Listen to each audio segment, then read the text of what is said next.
لكن جزاكم الله خير. السلام عليكم. وعليكم السلام ورحمة الله حياكم وبركاته. الله شيخ. الله يحييك ويبارك عمرك. الله يا يحفظك. مرحبا ومسهلا. حياك حياك الله شيخنا المحترم. شيخنا كنت الله تتكلم يحييك. عن البلاءات، عن نعم. البلاءات وبلاء الأمة، تمام؟ هو عن الابتلاءات، البلاءات، البلاء يختلف عن الابتلاء. نعم. نسأل الله أن لا يبلينا. آمين يا ربي وإياكم ولا إن شاء يبتلي. الله.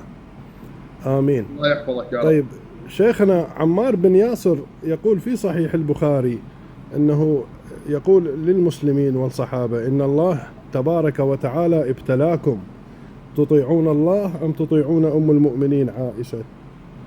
ما معنى هذا القول في البخاري؟ طيب ما معنى القول هذا؟ اسمع الجواب. راح ينزلني. راح ينزلني. ولك ولك ولك ولك ولك ولك ولك ولك. أنا يا أخوة بارك الله فيكم. ولك يعني ولك ولك. الحمد لله رب العالمين.